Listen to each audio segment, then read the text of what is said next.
10वी नंतर ठरवलं की मला काहीतरी करायचंय. ह्या कामाची जबाबदारी माझ्या अंगावर येऊन पडली होती, कारण मी घरात सगळ्यात मोठी. वडिलांना एवढं सगळं दूध घेऊन जाणं शक्य नव्हतं. भाऊ खूप लहान, तो गाडी चालू शकत नव्हता. मग ह्या कामाची जबाबदारी पूर्णपणे माझ्यावर आली. आणि मग तेव्हापासून ठरवलं की मी ज्या ठिकाणी चुकीचं काम करत नाहीये किंवा माझे ज्या ठिकाणी डेव्हलपमेंट आहे तिथे लाजायचं नाही. म्हशी वाढवल्या आणि प्रॉपर दूध व्यवसायाला फोकस केलं. अच्छा, तेव्हा तुमचं वय किती होतं? तेव्हा माझं 17 वर्ष वय होतं. ज्यावेळी मी चांगलं 70-80 लिटर दूध घालायला सुरुवात केली त्यावेळी मी 11वीला होते. ही अशी मुलगी जिने युनिफॉर्म घातलाय, बॅग आहे, म्हणजे कॉलेजला ती चाललेली आहे. हो. दूध काढणं तर खरं तर सगळेजण दूध काढतात, पण मुली दूध काढणं हे कुठंतरी युनिक होतं. आपण हे काम करतोय पण मी सोडून हे कोणीच काम करत नाही. कारण मी ज्या डेअरीवरची दूध घालायचे त्यांचं आय थिंक 4-5 लाख लिटर दूध असेल. खूप सारे वर्कर्स, खूप सारे गवळी होते, पण सगळ्या गवळ्यांमध्ये मी एकटीच मुलगी गवळी म्हणून याचं दूध घालायला जायचे. म्हशींचा जर दूध व्यवसाय करायचा असेल तर खूप डिसिप्लिन पाहिजे त्या व्यक्तीला. 10 मिनटंसुद्धा लेट करून चालत नाही. म्हणजे रोज आपण 4 वाजता काम सुरू करतोय म्हशींचं, 4 वाजताच काम सुरू झालं पाहिजे. तर मी हायेस्ट 15 म्हशींचं दूध काढलेलं आहे. म्हणजे एकाच वेळेला? एकाच वेळेला. 100 पेक्षाही जास्त म्हशी तुमच्याकडे आहेत, दुग्ध व्यवसाय तुम्ही करताय, तर रेव्हेन्यू मॉडेल नेमकं काय आहे तुमचं? फक्त दूध व्यवसायाकडे फोकस केलं. त्याच्यानंतर मग आम्ही स्लरीचा प्रकल्प उभा केला. मग स्लरी विकायला सुरुवात केली. त्यातून जो बायोगॅस मिळतो त्याच्यापासून आम्ही सक्सेसफुली इलेक्ट्रिसिटी जनरेशनचा प्रकल्पसुद्धा केला.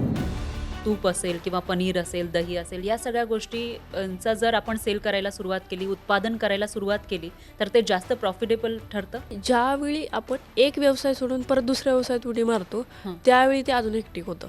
ओके. त्यामुळे व्हॅल्यू ॲडिंग करणं हे खूप बेस्ट पर्याय आहे डिरेक्टली दूध विकण्यापेक्षा. ते चांगलं प्रॉफिटेबल मॉडेल एक सर्वसामान्य शेतकऱ्यासाठी होऊ शकतं.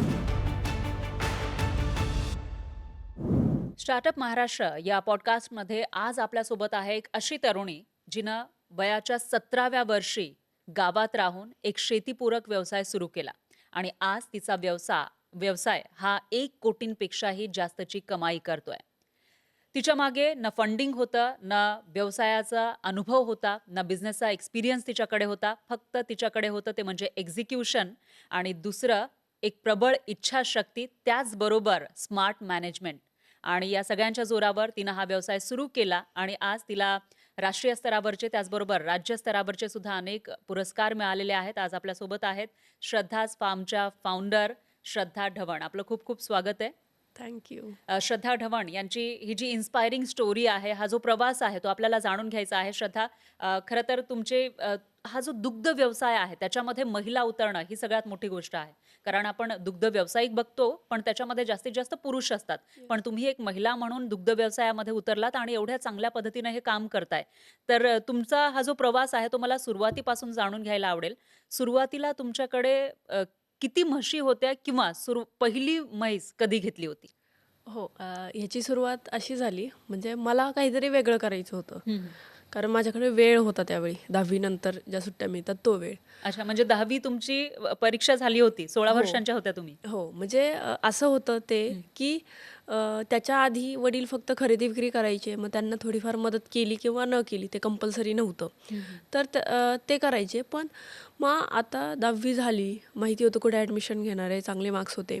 मग करायचं काय दिवसभर? तर असं ठरवलं की आईवडिलांना मदत करायला सुरुवात करायची. आणि त्यावेळी म्हणजे मदत कशामध्ये करायची? ह्याच दूध व्यवसायामध्ये. कारण माझे वडील फक्त खरेदी विक्री करायचे. त्यांचा म्हणजे त्यांच्याकडे म्हशी होत्या, ते दूध काढून विकायचे? नाही, दूध काढून नाही, दूध काढण्याला त्यांच्याकडे प्रायोरिटी नव्हती. म्हैस खरेदी करणं आणि ते लगेच विकणं. अच्छा. असा त्यांचा व्यवसाय. कारण माझे वडील एका पायाने अपंग आणि आई एकटी सगळ्या गोष्टी हँडल करणं शक्य नव्हतं. कारण आम्ही 3 भावंड, मग सगळ्याच गोष्टी बघणं तिच्याच्याने शक्य नव्हत्या.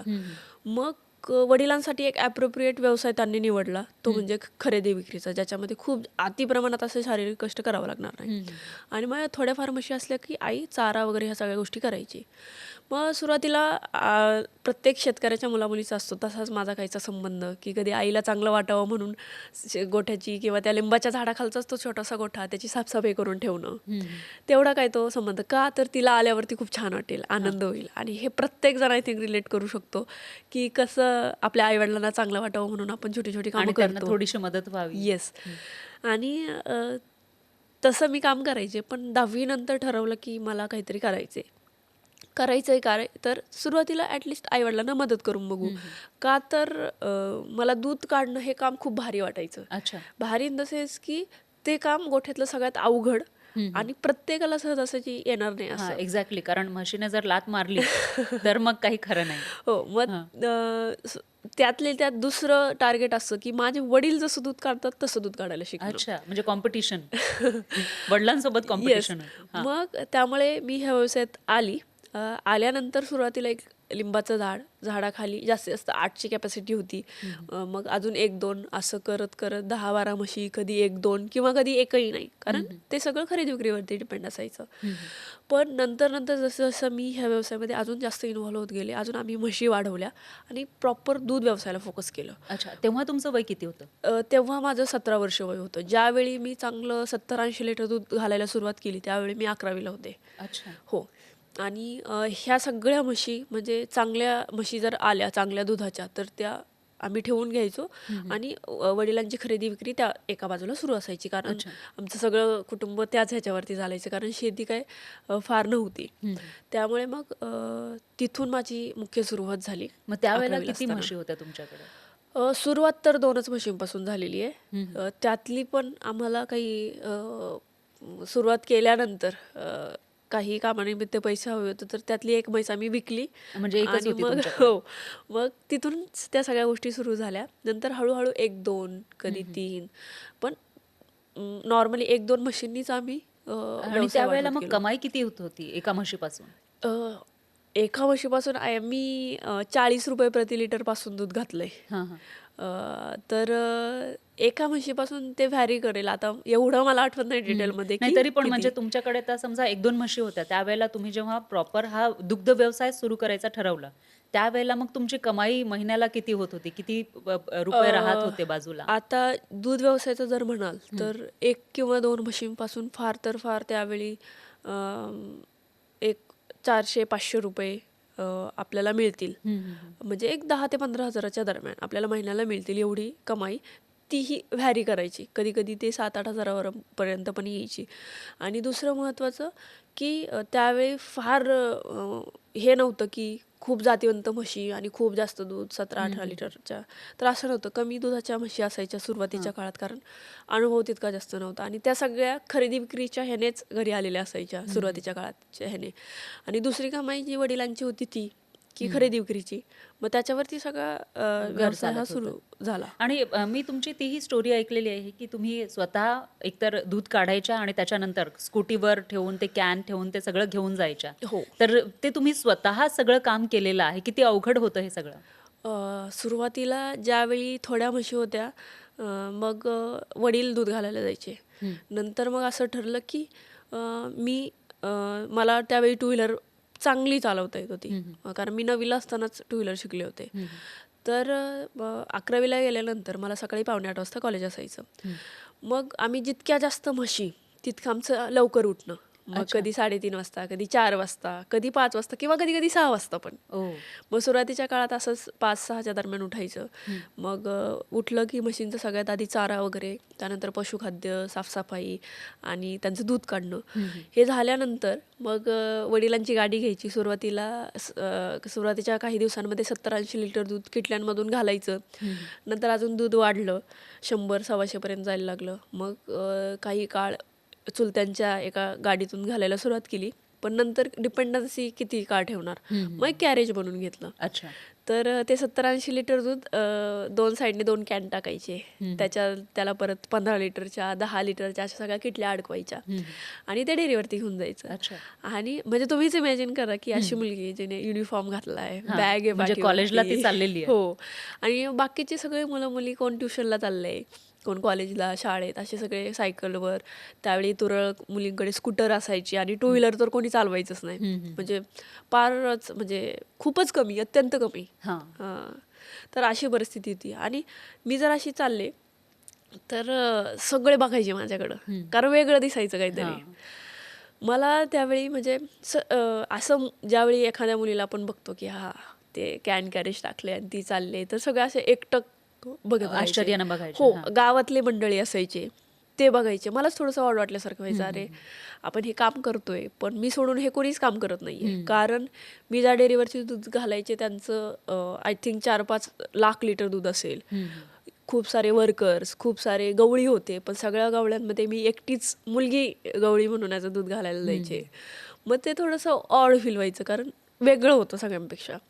पण नंतर असं झालं की अरे ह्या कामाची जबाबदारी माझ्या अंगावर येऊन पडली होती, कारण मी घरात सगळ्यात मोठी. वडिलांना एवढं सगळं दूध घेऊन जाणं शक्य नव्हतं. भाऊ खूप लहान, तो गाडी चालू शकत नव्हता.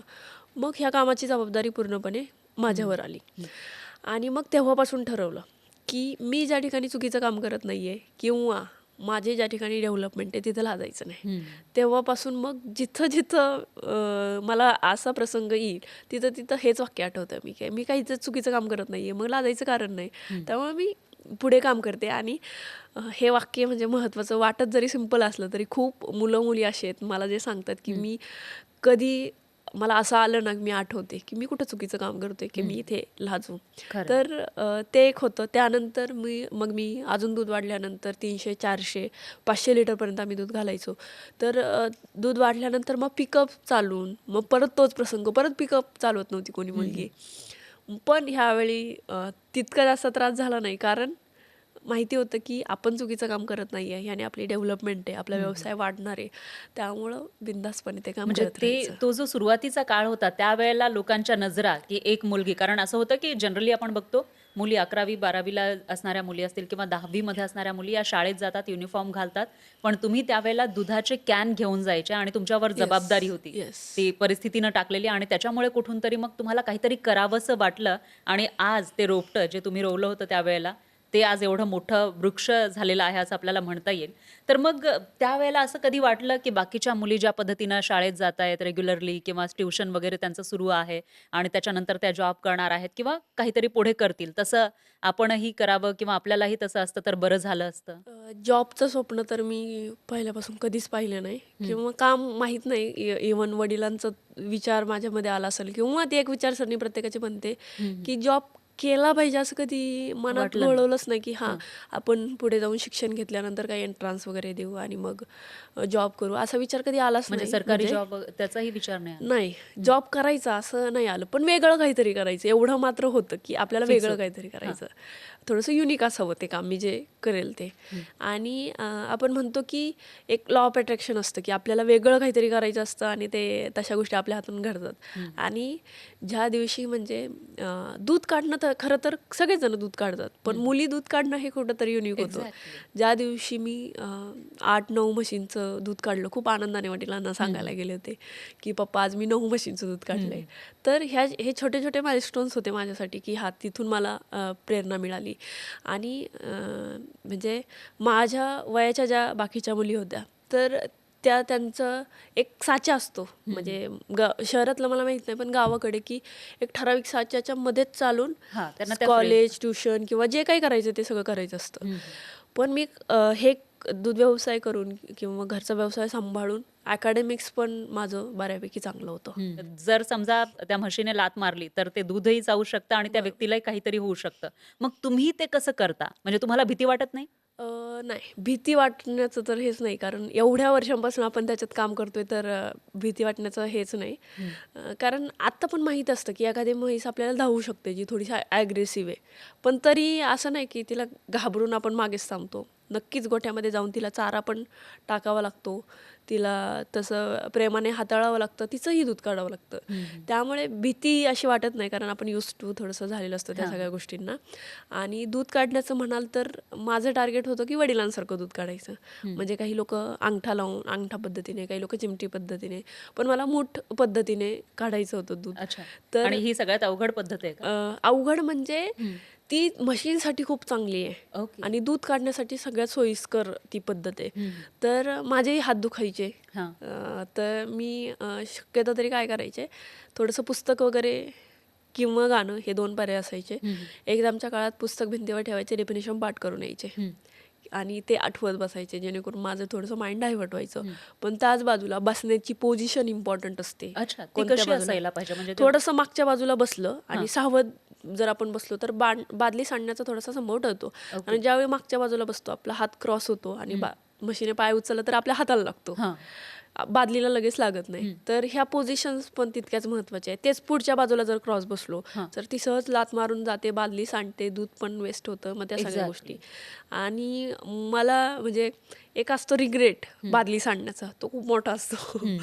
कारण एक एक थेंब महत्वाचा. धार पिळावी लागते आणि धार पिळताना काही इतकं सोपं नसतं. म्हणजे Exactly. जर तुम्ही मला जर दूध काढताना बघितलं तर तुम्हाला वाटेल वा किती छान पद्धतीने किंवा किती सोप्या पद्धतीने दूध निघतंय कासेतून. पण ते कष्ट दूध काढणाऱ्यालाच माहिती खरंय, असतात खरंय. कसं आहे. त्यात ॲज अ मुलगी म्हणून कितीही नाही म्हटलं तरी थोडंसं फिजिकल स्ट्रेंथचा फरक येतोच पुरुषांपेक्षा. त्यामुळे तो अजून हे होतं. तर मी हायेस्ट 15 म्हशींचं दूध काढलेलं आहे. ओ, म्हणजे एकाच वेळेला? एकाच वेळेला. किती वेळ लागला त्याला आणि किती लिटर दूध निघालं? मी म्हणजे तेव्हा कसं असायचं की सगळ्यांच्या म्हशी वेगवेगळ्या वाटून दिलेल्या असायच्या. त्यावेळी असं झालेलं की आमचे मजूर टप्प्याटप्प्याने कमी होत होत होत होत सगळे मजूर निघून गेले. ओ. आणि नवीन सगळा स्टाफ होता किंवा ते सगळे नवीन लोक होते, त्यांना काय त्या सगळ्या गोष्टी जुळल्या नाहीत आणि त्यांना तितकं दूध काढणं वगैरे त्यांना झेपलं नाही. आणि एक एक त्यांचा साधेदार कमी झाला की ते निघून जातात. मग अशी वेळ आली, मग त्यावेळी मग असे 15-16 किंवा 10-12 अशा म्हशींचं पण दूध काढावं लागतं एकटीने? हो. मग आई, वडील, भाऊ सगळ्यांना सोबत घेऊन मग आम्ही ते मॅनेज केलं, बऱ्याचदा केलं. तर त्याच्यामध्ये आमचं एक टार्गेट असतं की 7 मिनिटाच्या आतमध्ये म्हशीचं दूध पिळून झालंच पाहिजे. अच्छा, म्हणजे एका म्हशीचं? हो, एका म्हशीचं. म्हणजे एकदा तिने पाना केला, पाना सोडल्यानंतर ते दूध लवकरात लवकर निघालं तर ती सगळं दूध देते. जितकं जास्त मी वेळ लावणार दूध काढायला, तितकं तिचं दूध कमी निघणार. त्यामुळे मग तुमचा हात दुखतोय किंवा काय होतंय त्याच्यापेक्षा किती लवकर दूध काढून होतंय त्याला मग आम्हाला प्रायोरिटी द्यावी लागते. तुम्ही सांगितलं की जर समजा ती जास्त रागीट असेल तर त्यावेळेला मग कसं हँडल करता तिला? एकच तिला थोडंसं दुसऱ्या गोष्टींकडे नादी लावायचं. म्हणजे काय की तिला पशुखाद्य टाकलं, मग ती फास्ट पशुखाद्य खात असेल खूप पटपट, तर कुट्टीमध्ये पशुखाद्य मिक्स करून द्यायचं किंवा सुका भुसाचा वापर करायचा, जेणेकरून तिला वेळ लागेल. ते एक असतं. तिचं जर वासरू असेल तर वासरू लगेच तिच्या समोर बांधायचं, ते लगेच तिच्यापासून लांब न्यायचं नाही. त्या मायेने पण मग ती दूध काढून देते. वासराला पोटभर पाजायचं, जेणेकरून ते तिथं थांबतं. कारण त्या वासराच्या वजनाच्या 10% त्याला ते दूध किंवा तो आहार मिळणं गरजेचं आहे. अच्छा. तर त्याला पाजून झाल्यानंतर जे राहिलेलं दूध असतं मग ते काढून घेणं. मग ह्या छोट्या छोट्या प्रॅक्टिसेस असतात, त्या फॉलो केल्या आणि कोणतीही म्हैस असू द्या, एकदा तिला पाहणं आला आणि तिच्या कासेवर जर ताण आला तर ती स्वतः प्रवृत्त होते अच्छा. दूध देण्यासाठी. पण जोपर्यंत ती पाणवत नाही तोपर्यंत मग काही वेळी लाथा खाव्या लागू शकतात. मग ते पण होतं. तुम्ही प्रशिक्षण सुद्धा देता? हो. म्हणजे पशूंना सांभाळायचं किंवा कशा पद्धतीने त्यांना हँडल करायचं, या सगळ्या गोष्टींचं प्रशिक्षण तुम्ही देत असता. हो. तर त्याच्यामध्ये आता तुम्ही सांगितलं 1-2 गोष्टी तर मला वाटतं की ऑलरेडी सांगितलेल्या आहेत, पण तरी सुद्धा म्हशींना सांभाळायचं असेल, त्यांना पाळायचं असेल तर एखाद्या व्यक्तीने कोणकोणत्या महत्वाच्या गोष्टी आहेत ज्या लक्षात ठेवायला पाहिजे? ओके, म्हशी पाळायच्या असतील म्हणजे म्हशी आणि गाई हे 2 वेगवेगळा पार्ट आहे खरं तर. पण म्हशींचा जर दूध व्यवसाय करायचा असेल तर खूप डिसिप्लिन पाहिजे त्या व्यक्तीला, खूप डिसिप्लिन. म्हणजे 10 मिनटंसुद्धा लेट करून चालत नाही.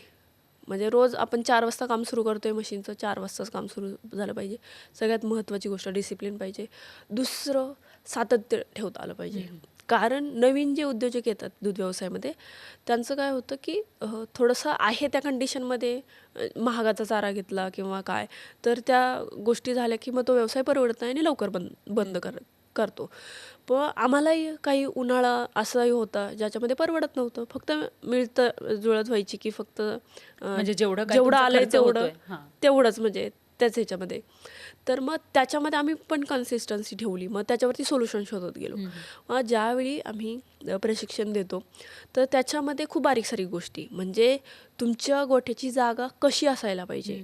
मग त्याच्यावरती ते स्ट्रक्चर, त्याचे मेजरमेंट्स काय असायला पाहिजे, चाऱ्याचं व्यवस्थापन कसं, पाण्याचं व्यवस्थापन कसं, तुमच्या भागानुसार तुम्ही वेगवेगळा सुका चारा, हिरवा चारा कसा देऊ शकता ते असतं. त्यांचं ब्रीडिंग असतं.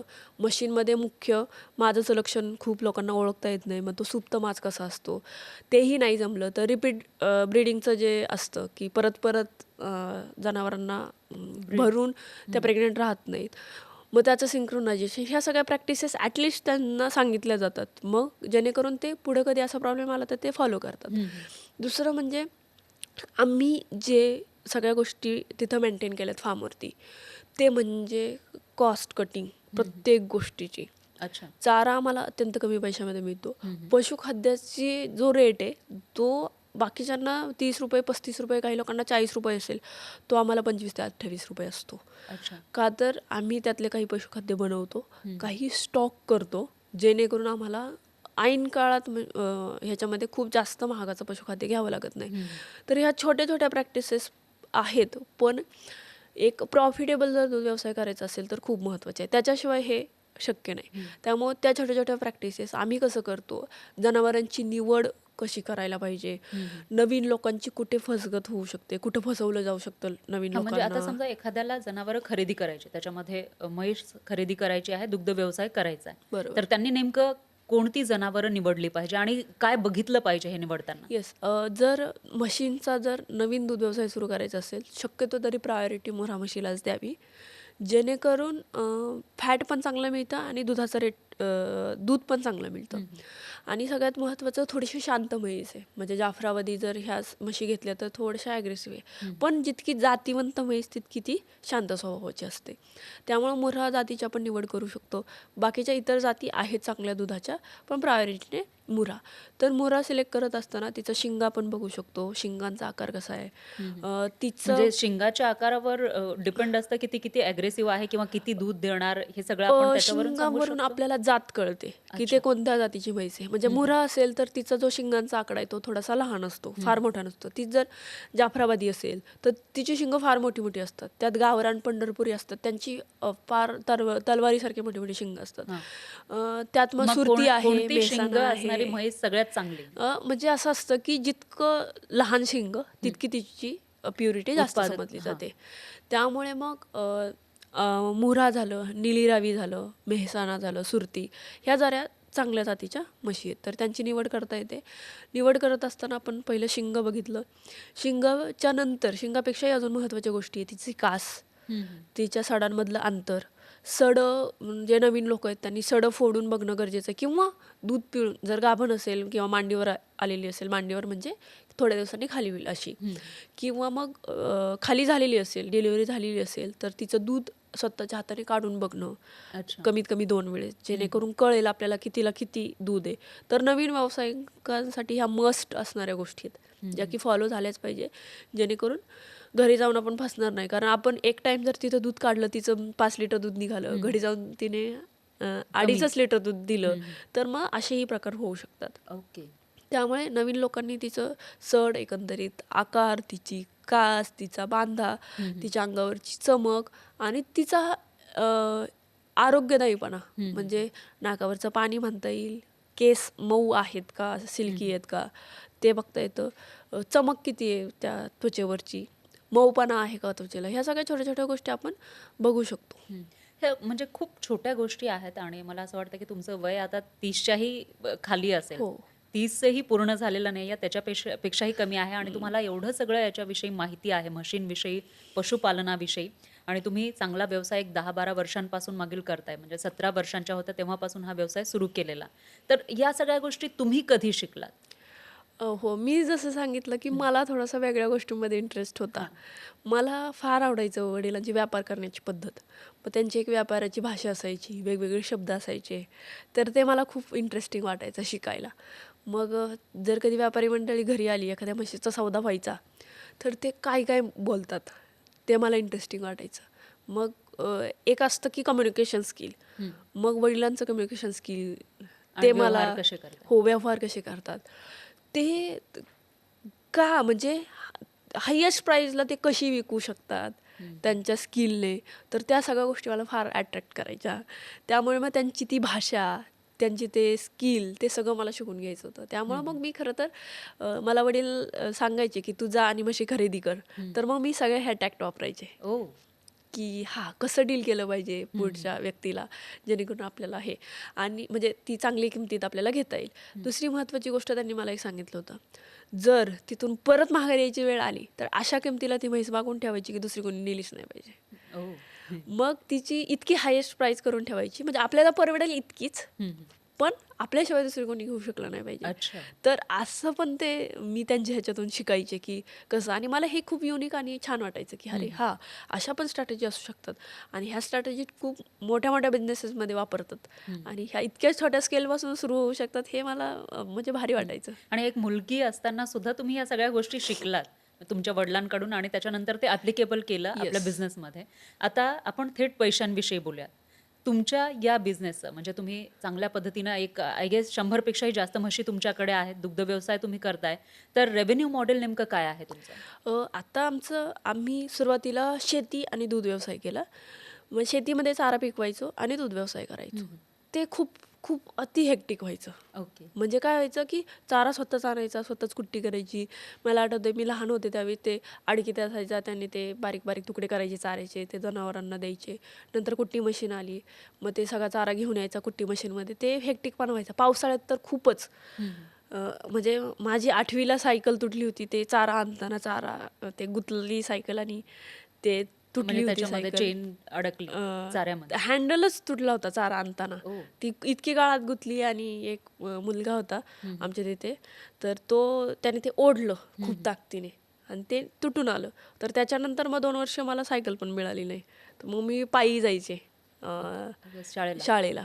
एक जवळपास 4-5 किलोमीटर पायी जायचे. कधी म्हणजे कोणी दररोज जाणं आणि येणं येणं. 4-4 हो, किलोमीटर. हो आणि 4-5 किलोमीटर असेल हं. आणि मग त्याच्यानंतर कधी कोणी भेटलं सोबत, तर मग मला नेलं किंवा येताना सोडलं, तर असं कधी-कधी व्हायचं. त्यावेळी खूप आनंद व्हायचा, की कोणीतरी भेटलंय म्हणजे आपल्याला 5 किलोमीटर आता हो, चालावं चालावं 10 लागणार नाही. किलोमीटर चालावं लागणार नाही. येस.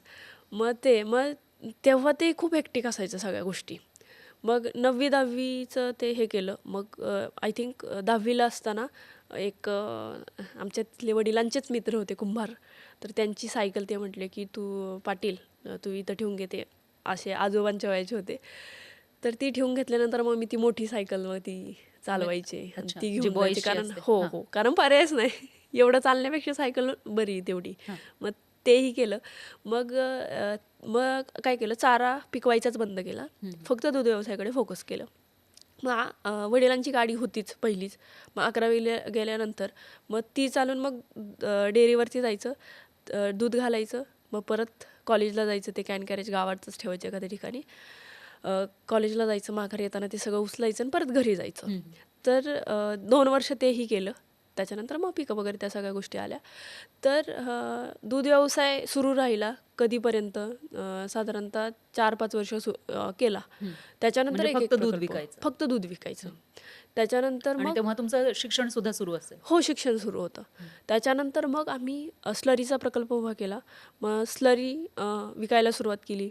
त्यानंतर त्यातून जो बायोगॅस मिळतो त्याच्यापासून आम्ही सक्सेसफुली इलेक्ट्रिसिटी जनरेशनचा प्रकल्पसुद्धा केला. हं, हं. म्हणजे बायोगॅसपासून वीज निर्मिती केली. त्यानंतर जे वेस्ट होतं म्हणजे स्लरी वेस्टच आहे. त्यातून हं, एक हं. इन्कम सोर्स जनरेट झाला. त्याच्यानंतर महत्त्वाचं जे राहिलेलं शेण आहे, आजूबाजूचे शेतकरी आहेत त्यांच्याकडून हे शेण विकत घेऊन त्याच्यावर प्रोसेसिंग करायला सुरुवात केली. मग गांडूळ खत, जीवाणूजैविक खत, डंग पावडर अशी उत्पादनं बनवतो. हं, हं. त्याच्याही पुढे जाऊन आता दूध बाय प्रोडक्ट्समध्ये रिसेंटली काम करायला सुरुवात केली. तर त्याचे 2 आउटलेट आहे. तर दूध बाय प्रोडक्ट्सवरती काम करतोय आणि ट्रेनिंग सेंटर.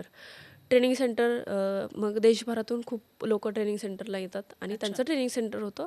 आणि सगळ्यात महत्त्वाचं म्हणजे आम्ही जे पशुखाद्य बनवतो फार्मवरती, तर आजूबाजूच्या काही मोठ्या गोठ्यावाल्यांना हे पशुखाद्य विकतो. अच्छा. मग त्यातून पण चांगला आम्हाला नफा मिळतो. तर अशा पद्धतीने आम्ही एका गोष्टीवर थांबलो नाही, हम्म, हम्म.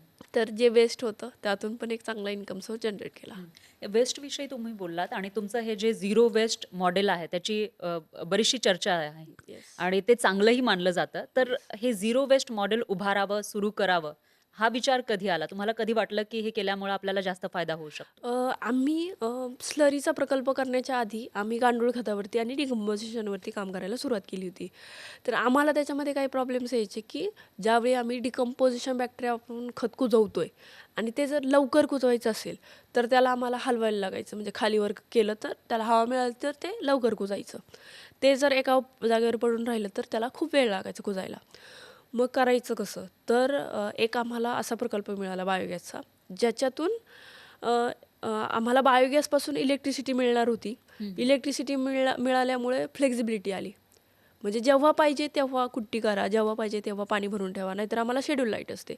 रात्री 12ला लाईट आली, 12ला उठा, कुट्टी करून ठेवा. कारण सकाळी 4 वाजता 3:30 वाजता परत गुरांना कुट्टी चारायची असते. ती बायोगॅसने फ्लेक्झिबिलिटी आली. दुसरं म्हणजे खर्च पण आपला तिथं वाचतो.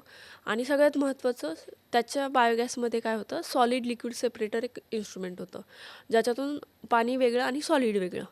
तर हे सगळं आम्हाला पावडर फॉर्ममध्ये मिळणार होतं आणि आमच्यासाठी डिकम्पोजिशन खूप सोपं होणार होतं. त्यामुळे आम्ही बायोगॅसचा प्रकल्प उभा करायचा निर्णय घेतला. हे 2 रिझन होते.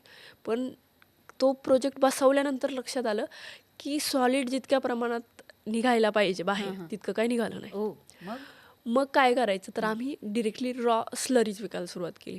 त्यालाही आम्हाला चांगला रिस्पॉन्स मिळाला. तर त्यातूनही आम्हाला चांगला फायदा झाला. मग आम्ही हे जो करायचं होतं आम्हाला डिकम्पोजिशनचं, मग त्याच्यासाठी आम्ही वेगवेगळे मार्ग निवडले.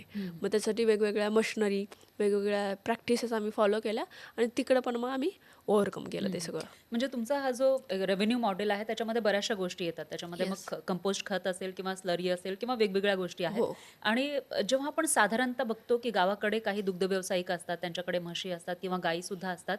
पण दुग्ध व्यवसाय हे याच्यामध्ये जास्त मार्जिन नाही असं म्हटलं जातं. मग अशा वेळेला जे by product, value added product असतात, जसं तूप असेल किंवा पनीर असेल, दही असेल, या सगळ्या गोष्टींचा जर आपण सेल करायला सुरुवात केली, उत्पादन करायला सुरुवात केली, तर ते जास्त प्रॉफिटेबल ठरतं? हे बघा, ह्याच्यामध्ये कसं आहे, माझं पर्सनल ओपिनियन, की ज्यावेळी आपण एक व्यवसाय सोडून परत दुसऱ्या व्यवसायात उडी मारतो, त्यावेळी ते अजून एकटिक होतं. ओके. त्यामुळे व्हॅल्यू ॲडिंग करणं हे खूप बेस्ट पर्याय आहे डिरेक्टली दूध विकण्यापेक्षा. ते चांगलं प्रॉफिटेबल मॉडेल एक सर्वसामान्य शेतकऱ्यासाठी होऊ शकतं. पण एकच फॅमिली, कारण पहिल्यासारखं एकत्र कुटुंब राहिलेलं नाही आहे. ज्यावेळी आपल्याला दूध व्यवसाय प्लस डेअरी बाय प्रोडक्ट्स बनवायचे, त्यावेळी आपलं कुटुंब मोठं असणं गरजेचं आहे. ओके. किंवा तुमच्यासोबत तेवढे काम करणारे असायला हो, पाहिजे. किंवा तेवढं काम करणारे. माझी पहिली प्रायोरिटी ही कुटुंबासाठी आहे, की कुटुंब मोठं असणं गरजेचं आहे. कारण मी दुधाचे बाय प्रोडक्ट्स हे लग्न झाल्यानंतर सुरू केलेत, माझं लग्न झाल्यानंतर. त्यामुळे मला सपोर्टिव्ह 2 फॅमिलीज होत्या. त्यामुळे मग एकतर एकत्र कुटुंब असावं किंवा तितकी जवळची मंडळी असावी, जेणेकरून हे बघा, सर्वसामान्य शेतकरी असे 15, 20, 30 किंवा 50 लाख नाही लगेच इन्व्हेस्ट करून लगेच मार्केटिंग झालं आणि प्रोडक्ट्स विकले गेले, असं नाही होत. सुरुवात 10 लिटरपासूनच करावी लागते. किंवा एखादा छोटा गाळा घेतला, त्याच्यामध्ये मग आउटलेट फ्रीज वगैरे टाकून सुरू केलं, तर सुरुवातीला 50च लिटर प्रोसेस होईल. नंतर हळूहळू वाढत जाईल. हां. मग ज्यावेळी 100 लिटर प्रोसेस होईल, त्यावेळी घरातली मंडळी जर असतील सोबतीला, आणि ज्यावेळी व्हॅल्यू ॲड करतो दुधाच्या प्रोडक्टला, त्यावेळी स्वच्छता असणं खूप गरजेचं आहे. खूप छोट्या छोट्या गोष्टी मॅटर करतात. तर त्या मेंटेन करण्यासाठी आपल्याला घरची मंडळी पाहिजेत. तर ते खूप इम्पॉर्टंट आहे. नंतर व्यवसाय वाढल्यानंतर आपण हळूहळू मजूर किंवा हेल्पर्स ठेवून काम करून घेऊ शकतो. माझा पुढचा प्रश्न हाच होता की 100+ म्हशी म्हणजे 300 आय गेस आहेत तुमच्याकडे, सगळ्या म्हशी मिळून 300 पेक्षाही जास्त आहेत. तर हे सगळं मॅनेज करणं म्हणजे एखादं एक स्टार्टअप मॅनेज करण्यासारखं आहे. तर मग तुम्ही फक्त फॅमिलीवरच डिपेंड राहता का तुम्ही टीम सुद्धा बिल्ड केली? नाही, ह्याला टीम लागते आता ह्याच्यामध्ये कसं आहे, आम्ही जवळपास 80पेक्षा जास्त मशीनपर्यंत जाऊन पोहोचलो. 80 मशीनचा डबल मजली गोठा आहे आमच्याकडे आणि बाकीचे डबल छोटे-छोटे अच्छा. हो, बाकीचे छोटे-छोटे गोठे. हं. तर आम्ही हे सगळं झाल्यानंतर आम्ही शेतकऱ्यांबरोबर काम करायला सुरुवात केली. मग त्यांना SOPs देणं, ट्रेनिंग सेंटरच्या माध्यमातून त्यांना शिकवणं, की काय-काय करता येतं. नवीन प्रॅक्टिसेस आल्या तर त्या आपल्याला कशा इम्प्लिमेंट करता येतील. आणि दुसरं महत्त्वाचं, आम्ही सुरुवातीला काय करायचो, ग्रुपने काही गोष्टी खरेदी करायचो जेणेकरून आम्हाला कमी पैशात मिळायच्या त्या. तर त्यासाठी आमची एक फार्मरची कम्युनिटीज बनली. त्यांच्यासोबत आम्ही जोडले गेलो आणि आता सध्या काम करतोय. आता हे सगळं मॅनेज करायला आम्हाला म्हणजे खताचा प्रकल्प आहे, डेअरी आउटलेट्स आहेत, त्याच्यानंतर गोठा आहे. तर आम्हाला एक 50 ते 55 लोकं हे सगळं काम करण्यासाठी लागतात. त्यामुळे मी, माझे मिस्टर, भाऊ व्हेटरनरी डॉक्टर आहे, वडील त्यांची खरेदी विक्री करतात. तर आम्ही सगळे मिळून हे बघतो आणि बाकीचे सगळे मग हेल्पर्स, डॉक्टर्स हे सगळे त्यामध्ये इन्व्हॉल्व आहेत. म्हणजे सोबत आहेत. हो. आणि हे ज्या सगळ्या प्रक्रिया आहेत त्या ऑटोमेटेड केलेल्या आहेत. म्हणजे तुम्ही जर समजा 30 दिवस दूर राहिलात फार्मपासून तर काम चालू शकतं. हे बघा कसं आहे माहिती आहे का, ज्यावेळी मी म्हटलं की आपल्याला कुटुंब पाहिजे ते ह्याच्यासाठीच, कारण कुटुंबातली व्यक्ती आपलं असल्यासारखं ते काम करते. खरं तर एक 5 वर्षापूर्वी मी इथं येऊ शकले नसते ह्या स्टुडिओला. का माहिती आहे, कारण डिपेंडन्सी सगळी माझ्यावरती होती. हे सगळं लक्षात आल्यानंतर मग एक माणूस जास्त, पण ते काम ॲटो पायलटलाच गेलं पाहिजे. मी नसताना ते काम झालंच पाहिजे आणि त्याचं तसं अपडेट मिळाली पाहिजे. तर एक महिनाभर जर मी बाहेर राहिले तर खरं तर मॅनेज होण्यासारखं नाही आहे. पण एक 7-8 दिवसांसाठी जर मी बाहेर राहत असेल तर मी फोनवर मॅनेज करू शकते. कारण काही गोष्टी अशा असतात ज्या की आपण असलो तरच होतात. त्यामुळे ते आपल्या व्यवसायासाठी खरंच महत्त्वाचं आहे की आपण असणं. खरं. मग आता तुम्हाला काय वाटतं, की म्हणजे आता तुम्ही 10-12 वर्षांपूर्वी हा व्यवसाय सुरू केला आहे. आता 1-2 म्हशी ज्यांच्याकडे असतील, ते हा व्यवसाय सुरू करू शकतात? हो, करू शकतात. म्हणजे हे बघा, माझी सुरुवात 2 म्हशींपासूनच आहे, एका झाडाखालून आहे. मी सुद्धा वडील दूध काढताना वरती छत्री धरली आहे किंवा वडिलांच्या डोक्यावर टॉवेल आणि म्हशी पुढे बसले का तर तिला दम आणि द्यायचा त्याच वेळेला थोडासा. तुम्ही ऑब्झर्वेशन सुद्धा केलं, की येस. वडील कसे दूध काढतायत आणि त्यावेळी मी हां, इतकं डोकं खायचे त्यांचे, ते मला वैतागायचे कधी-कधी. का? की प्रश्नच इतके असायचे. हां. हीच म्हैस का खरेदी केली? हिच्यामध्ये काय होतं असं? कितीला खरेदी केली? कोणाकडून खरेदी केली? हिचं नाव काय ठेवायचं? हिला किती लिटर दूध आहे? कितीपर्यंत वाढेल? म्हणजे फ्युचरिस्टिक. किती लिटरपर्यंत वाढेल? प्रेग्नंट राहिल्यावर, मांडीवर आल्यावरती परत कितीला विकली जाईल? कितव्या वेताची? असे खूप प्रश्न. आणि मग किंवा कधी-कधी गाणं पण म्हणायचे. मग असं असायचं. मग ते त्या ह्याच्यात मला सांगायचे पण खूप साऱ्या गोष्टी, कारण त्यांना कळायचं की हिचा इंटरेस्ट आहे. आणि महत्त्वाचं म्हणजे त्यांचं असं होतं की ते मला अजूनही वाघ म्हणतात, की हा माझा वाघ आहे. तर त्यांचं जे मला वातावरण मिळालं, की खूप मुलगी आहे म्हणून असं फार मुलीसारखं राहायचं किंवा त्याच साच्यामध्ये राहायचं, तसं नसल्यामुळं मग त्याचा मला फायदा झाला.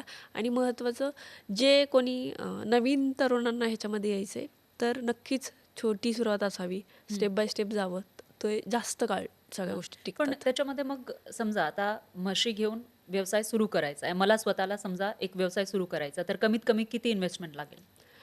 हे बघा, चांगली जर आपल्याला इन्कम पाहिजे असेल तर आपल्याला 10 ते 12 मशीनची गरज आहे. 10 ते 12 मशीन जर आपल्याला करायचं म्हटलं तर 20 ते 25 लाखांपर्यंत आपल्याला खर्च येऊ शकतो. ओके. पण खूपच इनिशियल लेव्हलला आहे तर साधारणतः 5 ते 6 मशीनपासून सुरुवात केली तर अशा वेळीसुद्धा आपल्याला 10 लाखांपर्यंत खर्च येऊ शकतो. 10-12 लाखांपर्यंत खर्च येऊ शकतो. कोणत्या मशीनची निवड केली, गोठ्याचं स्ट्रक्चर कसं आहे, त्याच्यानुसार हा खर्च कमी जास्त होईल. अच्छा. आणि दुग्ध व्यवसाय करण्यासाठी म्हणजे आता व्यवसाय तर सुरू करायचा आहे. गावातले बरेचसे लोक असतील ज्यांना सुरू करण्याची इच्छाही असेल. येस. पण सुरुवात नेमकी कुठून करावी हा प्रश्न त्यांना पडत असेल. बरोबर.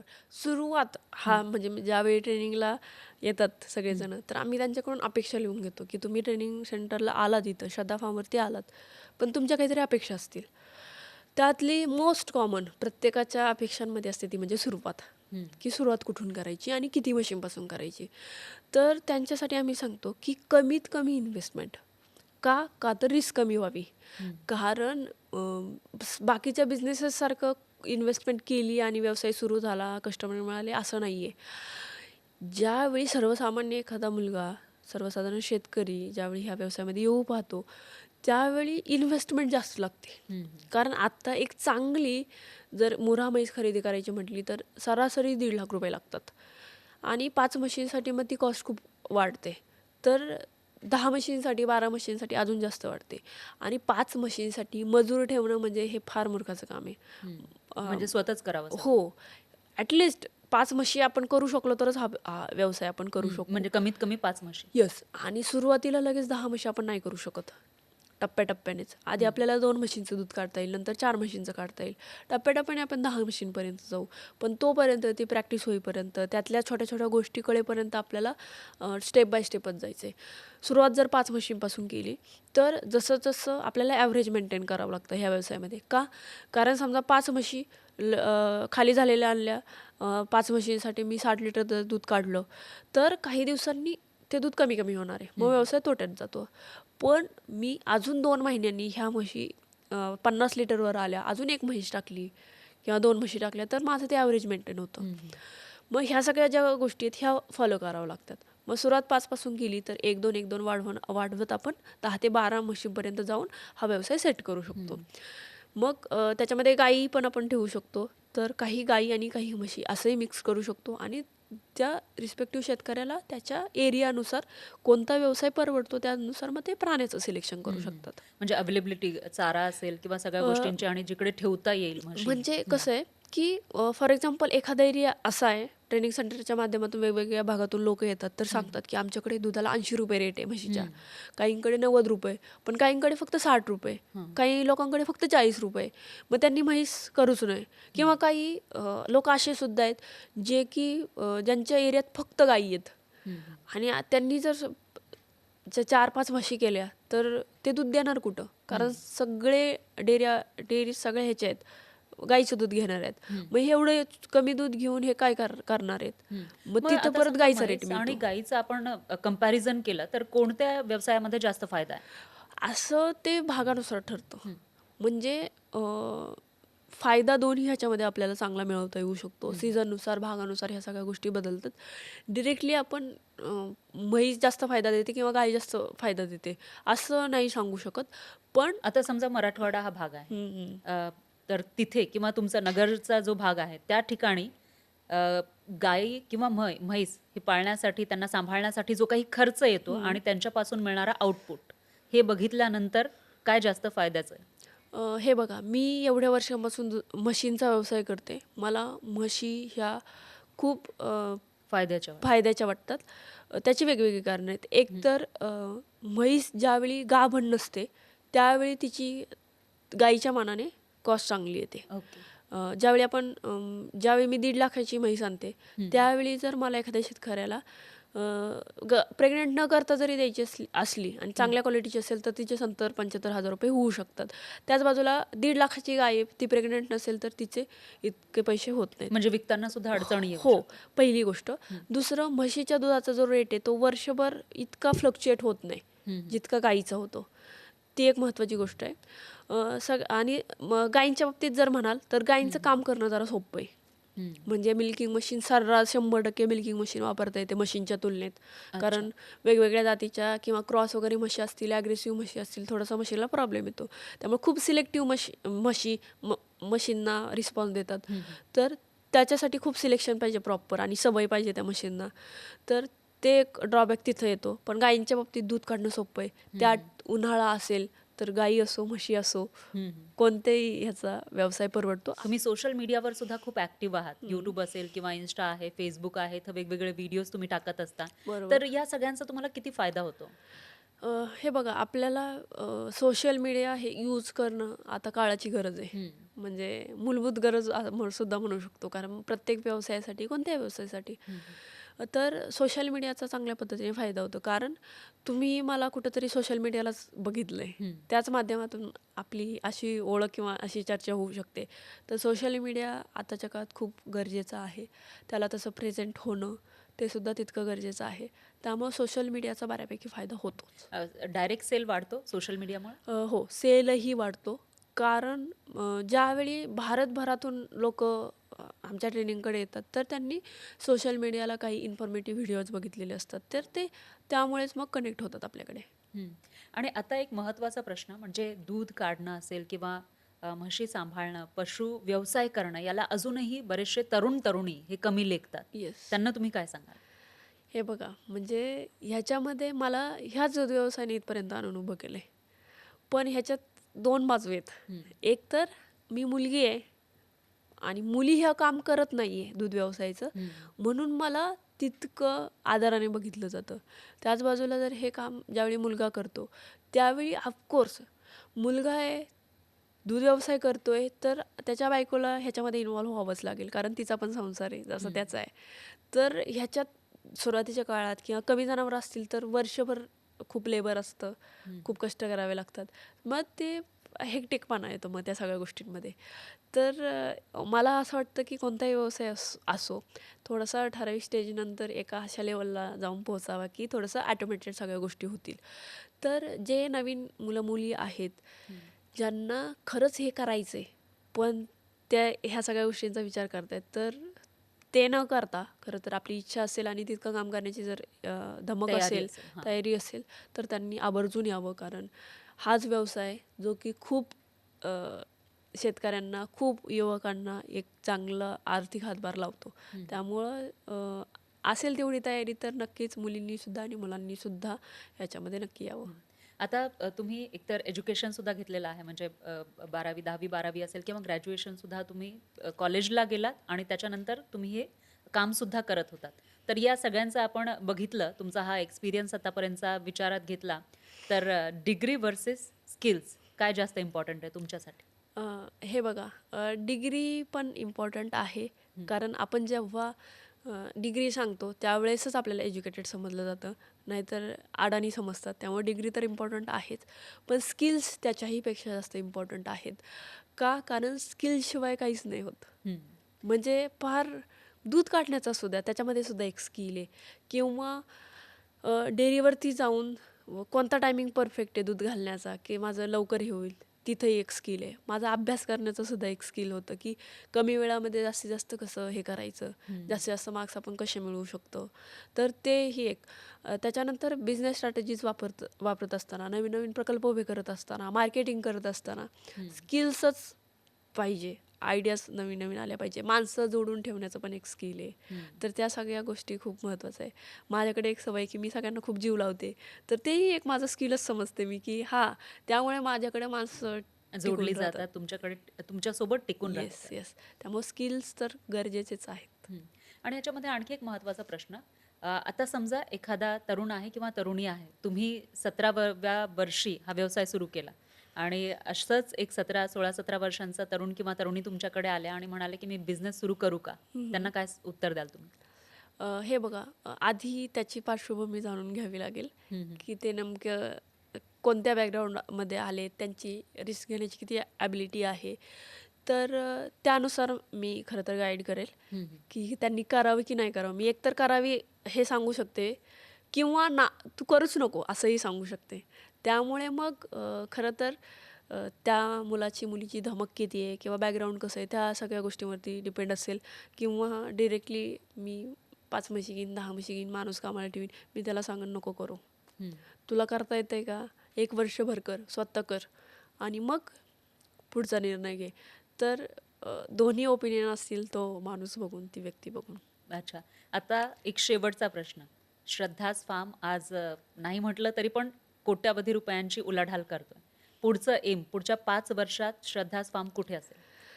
माझं एकच टार्गेट आहे. म्हणजे हं. मला सगळ्यांपर्यंत पिण्यायोग्य दूध पोहोचवायचं आहे. म्हणजे जेवढे काही माझ्याशी जोडले जातील लोकं. हं, हं. पिण्यायोग्य म्हणजे काय? की त्याच्यामध्ये बॅक्टेरियल काउंट कमी असावा, हार्मोन्स नसावे, अँटिबायोटिक्स नसावे, टॉक्झिनचं प्रमाण खूप कमी असावं. तर ह्या सगळ्या गोष्टी ट्रेनिंग सेंटरच्या माध्यमातून लोकांपर्यंत पोहोचवते. तर तसे गोठे पण सुरू झालेत आता. तर तसे अजून जास्तीत जास्त गोठे सुरू करायचे आहेत. आणि महत्त्वाचं म्हणजे एक अवेअर करायचं लोकांना, की नाही, आपण जे भेसळयुक्त पदार्थ खातोय ते आपल्या ताटापर्यंत पोहोचलेच नाही पाहिजे. ह्याच्यासाठी आम्ही काम करायचा प्रयत्न करतोय.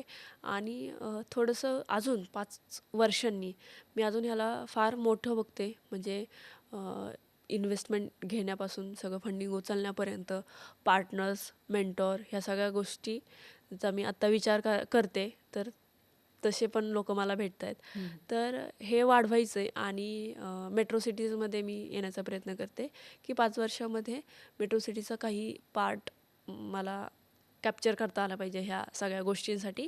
आणि आता मी तुपामध्ये चांगलं काम करते. इव्हन आजसुद्धा येताना मुंबईला मी तूप घेऊन आले सोबत. हो. का तर माझे इथले कस्टमर्स आहेत हम्म, हम्म. तुपाचे. तर हे सुद्धा जास्तीत जास्त लोकांपर्यंत, कारण शुद्ध तूप पोचवायचं. तर असे बिझनेसेस मी बाय साईड वाढवायचा प्रयत्न करते. आणि वा. शेतकरी जास्तीत जास्त जोडून घेतात, जेणेकरून माझ्या गोठ्यातून जे दूध निघणार आहे ते मी पिऊ शकते ह्याची मला खात्री आहे. हम्म, हम्म. पण असंच दूध बाकीच्या शेतकऱ्यांच्या गोठ्यातून निघालं तर ते मी पिऊ शकले पाहिजे किंवा ते शेतकरी पिऊ शकले पाहिजेत. असं दूध तयार करायचा आमचा मानस आणि आहे. ग्राहक ज्यांना या सगळ्या गोष्टींची गरज आहे किंवा Yes. शोधात असतात त्यांच्यापर्यंत पोहोचवणं येस. हेही महत्वाचं हो. आहे. तुम्हाला शुभेच्छा. आणि तुम्ही आता या 10-12 वर्षांमध्ये इथपर्यंत पोहोचलात आणि पुढच्या 5 वर्षांमध्ये याच्यापेक्षाही जास्त मजल माराल अशी अपेक्षा आहे. तुम्ही इथे आलात आणि एवढं छान बोललात. सगळं तुमची ही जी जर्नी आहे ती शेअर केली त्याबद्दल धन्यवाद. येस, तुमचेही आभार. थँक्यू. तर या होत्या श्रद्धा ढवण, ज्यांनी दाखवून दिलेलं आहे की कोणतंही काम कमी नसतं. गावात राहून आणि शेतीपूरक व्यवसाय करून सुद्धा कोट्यावधींचा व्यवसाय उभा करता येऊ शकतो. ही फक्त एक स्टोरी नाहीये, तर हा रोड मॅप आहे. आजचा हा पॉडकास्ट तुम्हाला आवडला असेल तर शेअर करा आणि सबस्क्राईब करायला विसरू नका. यासोबतच आपण इथेच थांबतोय. तुम्ही बघत राहा न्यूज 18 मराठी.